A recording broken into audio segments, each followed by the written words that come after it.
အာဆင်နယ်ကိုဒုက္ခပေးမဲ့ဝီလီယမ်ဆာလီဘာရဲ့တန်ရာ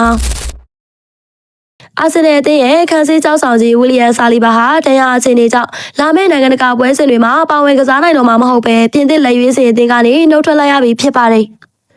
ဆာလီဘာဟာမန်စီးတီးနဲ့ကစားခဲ့တဲ့ကာလာဖောင်းဖလားဘောလူပွဲမှာမိနစ်60ပြည့်ပါဝင်ကစားပြီးအသင်းအတွက်အစွမ်းကုန်စ조사ပေးခဲ့ပေမဲ့ပွဲပြီးမှာတော့သူ့ရဲ့ဘက်ဘက်ချေချင်းဝက်မှာနာကျင်မှုတွေထပ်မံခံစားနေရတာကိုစစ်စစ်ချက်တွေအရအတည်ပြုနိုင်ခဲ့တာဖြစ်ပါတယ်ဒီတန်ရာဟာအရင်ကတည်းကရှိနေခဲ့တဲ့တန်ရာဟောင်းပြန်လည်ထကြွလာတာဖြစ်လို့အနည်းဆုံး10ရက်ခန့်အနားယူဖို့လိုအပ်နေရကြောင်းပြင်သစ်အသင်းရဲ့ဘရာဇီးကိုလံဘီယာတို့နဲ့ကစားမဲ့ခြေစမ်းပွဲစဉ်တွေကိုလွဲချော်ခဲ့ရတာဖြစ်ပါတယ်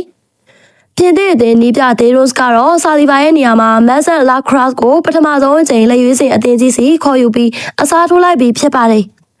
ပြင်သစ်အသင်းအတွက်လူစားထိုးစရာရှိနေပေမဲ့အာဆင်နယ်အသင်းအတွက်ကတော့ဆာလီဘာရဲ့တန်ရာသတင်းကတကယ်ကိုထိတ်လန့်စရာသတင်းတစ်ခုဖြစ်နေပါတယ်လက်ရှိမှာအာဆင်နယ်ဟာစူပလာတွေရယူနိုင်မှုအတွက်ရာသီပိတ်ကာလအဆုံးဖြတ်ပွဲစဉ်တွေကိုရင်ဆိုင်ရတော့မယ့်အချိန်ဖြစ်နေတာကြောင့်အသင်းရဲ့ခံစစ်မှာအားထားရဆုံးဖြစ်တဲ့ဆာလီဘာရဲ့တန်ရာကအသင်းရဲ့ဖလားမျှော်လင့်ချက်ပေါ်ကြီးမားတဲ့ရိုက်ခတ်မှုတွေရှိလာနိုင်ပါတယ်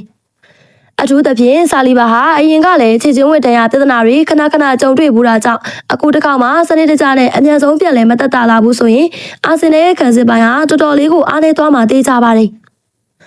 အခုလိုနိုင်ငံတကာပွဲစဉ်တွေနားရမှာဆာလီဘာအနေနဲ့အနားယူပြီးအမြန်ဆုံးခြေစွမ်းပြပြန်လာနိုင်မလားဒါမှမဟုတ်ဒီတန်ရာကအာဆင်နယ်အတွက်အကြီးမားဆုံးအနောက်ရှက်ဖြစ်သွားမလားဆိုတာကတော့ပရိသတ်တွေစိတ်ဝင်စားစောင့်ကြည့်ရမှာဖြစ်ပါတယ်ပရိသတ်ကြီးရောဘလို့ထင်ကြပါသလဲ